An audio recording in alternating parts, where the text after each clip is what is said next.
വെടിനിർത്തൽ ചർച്ച ഫലം കണ്ടില്ല. ആക്രമണം കടുപ്പിച്ച് റഷ്യ. വെടിനിർത്തൽ ലക്ഷ്യമിട്ട് തുർക്കിയിലെ ഇസ്താൻബുളിൽ നടന്ന ചർച്ച പരാജയപ്പെട്ടതോടെ റഷ്യ ആക്രമണം കടുപ്പിക്കുന്നു. യുക്രൈനിലെ ഒഡേസയിലടക്കം റഷ്യ വ്യോമാക്രമണം നടത്തി. കിഴക്കൻ യുക്രൈനിലെ ഖാർക്കീവിൽ 3 പേർ കൊല്ലപ്പെട്ടു.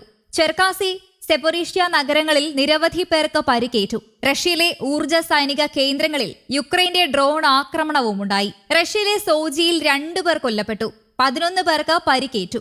അതേസമയം 1200 യുദ്ധ തടവുകാരെ വീതം പരസ്പരം കൈമാറാൻ ഇസ്താൻബുൾ ചർച്ചയിൽ ഇരു രാജ്യങ്ങളുടെയും പ്രതിനിധികൾ ധാരണയായി. ബോസ്പോറസിന്റെ യൂറോപ്യൻ ഭാഗത്തുള്ള സിരാഗൻ കൊട്ടാരത്തിൽ വെച്ചാണ് ഇരു രാജ്യങ്ങളുടെയും പ്രതിനിധികൾ തമ്മിൽ കൂടിക്കാഴ്ച നടത്തിയത്. ഈ വർഷം ആദ്യം ഇസ്താൻബുളിൽ നടന്ന 2 റൗണ്ട് നേരിട്ടുള്ള ചർച്ചകൾക്ക് ശേഷമാണ് മൂന്നാമതായും ചർച്ച നടന്നത്. മരിച്ച സൈനികരുടെ ഭൗതിക അവശിഷ്ടങ്ങൾ കൈമാറൽ, തടവുകാരെ കൈമാറൽ എന്നിവയുൾപ്പെടെ വിവിധ മാനുഷിക വിഷയങ്ങളിലാണ് ചർച്ചകൾ പ്രധാനമായും ശ്രദ്ധ കേന്ദ്രീകരിച്ചത്. സമാധാന ഒത്തുതീർപ്പിനെ കുറിച്ചുള്ള തങ്ങളുടെ കാഴ്ചപ്പാട് വിശദീകരിക്കുന്ന കരട് മെമ്മോറാണ്ടങ്ങളും ഇരുപക്ഷവും കൈമാറി. റഷ്യൻ പ്രതിനിധി സംഘത്തെ നയിച്ചത് പ്രസിഡന്റ് വ്ളാഡിമിർ പുടിന്റെ സഹായിയായ വ്ളാഡിമിർ ബെഡിൻസ്കിയാണ്. യുക്രൈൻ പ്രതിനിധി സംഘത്തിന് നേതൃത്വം നൽകിയത് മുൻ പ്രതിരോധ മന്ത്രി റുസ്തം ഒമറോവാണ്. കഴിഞ്ഞ തവണ കൈമാറിയ കരട് മെമ്മോറാണ്ടങ്ങളെക്കുറിച്ചുള്ള ചർച്ചകളാണ് ഇത്തവണ നടന്നതെന്നാണ് ക്രെംലിൻ വക്താവ് ദിമിത്രി പെസ്കോവ് പറഞ്ഞത്. എന്നാൽ ഈ ചർച്ചകളിൽ നിന്നും എളുപ്പത്തിൽ ഒരു പരിഹാരം പ്രതീക്ഷിക്കുന്നില്ല എന്നും അദ്ദേഹം വ്യക്തമാക്കി.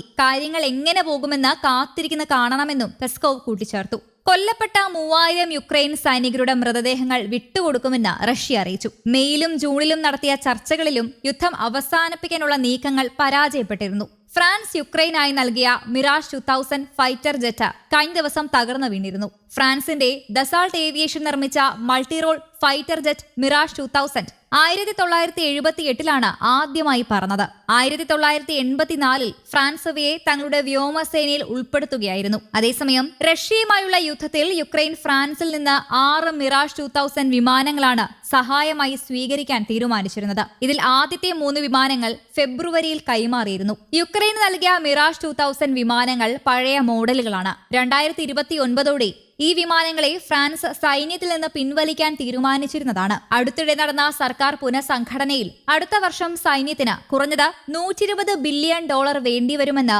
യുക്രൈൻ പ്രതിരോധ മന്ത്രി ഡെനിസ് ഷ്മിഗൽ പറഞ്ഞു. ആയുധങ്ങൾ വാങ്ങാൻ $6 ബില്യൺ കുറവുണ്ടെന്നും അദ്ദേഹം അറിയിച്ചു. പാശ്ചാത്യ സഖ്യ കക്ഷികളിൽ നിന്ന് ഗണ്യമായ സൈനിക പിന്തുണ ലഭിച്ചിട്ടും മിറാഷ് ജെറ്റിന്റെ സമീപകാല നഷ്ടം യുക്രൈന്റെ തുടർച്ചയായ വ്യോമ പ്രതിരോധ ദുർബലതയാണ് എടുത്തു കാണിക്കുന്നത്. വർദ്ധിച്ചുവരുന്ന വിമാന നഷ്ടങ്ങളും പരിമിതമായ വ്യോമ പ്രതിരോധ സംവിധാനങ്ങളും കാരണം കീവ് അതിന്റെ വ്യോമ പ്രതിരോധ ശേഷി വർദ്ധിപ്പിക്കുന്നതിനും യുദ്ധനഷ്ടങ്ങൾ കുറയ്ക്കുന്നതിനുമുള്ള നെട്ടോട്ടത്തിലാണ്. കഴിഞ്ഞ ദിവസം റഷ്യ നടത്തിയ ഡ്രോൺ ആക്രമണത്തിൽ വലിയ നാശനഷ്ടം സംഭവിച്ചിരുന്നു. 426 ഡ്രോണുകളും 24 മിസൈലുകളും ഉപയോഗിച്ചുള്ള റഷ്യൻ ആക്രമണത്തിൽ യുക്രൈനിൽ 2 പേർ മരിച്ചു. കുട്ടിയുൾപ്പെടെ 15 പേർക്ക് പരിക്കേറ്റു. റഷ്യയുടെ ഡ്രോണുകളിൽ പകുതിയോളം ലക്ഷ്യം കാണും മുൻപ് യുക്രൈൻ സൈന്യം തകർത്തു. റഷ്യയുടെ യുദ്ധം ചെയ്യാനായി നാറ്റോ വഴി യുക്രൈൻ ആയുധങ്ങൾ നൽകാമെന്ന US വാഗ്ദാനം ചർച്ച ചെയ്യാൻ യൂറോപ്യൻ നേതാക്കൾ യോഗം ചേരാനിരിക്കെയാണ് റഷ്യ ആക്രമണം ശക്തമാക്കിയത്. സുമി മേഖലയിലെ സ്വസ്ക ഗ്രാമത്തിൽ 78 വയസ്സുള്ള സ്ത്രീ റഷ്യയുടെ ആക്രമണത്തിൽ മരിച്ചു. മറ്റിടങ്ങളിലായി 6 പേർ മരിച്ചു. യുക്രൈൻ നടത്തിയ ഡ്രോൺ ആക്രമണങ്ങളേറെയും മോസ്കോയിലെ വിമാനത്താവളങ്ങൾ കേന്ദ്രീകരിച്ചായിരുന്നു. വിമാന സർവീസുകൾ താറുമാറായി. കിഴക്കൻ യുക്രൈനിലെ ഡൊണസ്കിലുള്ള ബിലാഹോറ ഗ്രാമം പിടിച്ചതായി റഷ്യ അവകാശപ്പെട്ടു. News desk Kerala Kaumudi.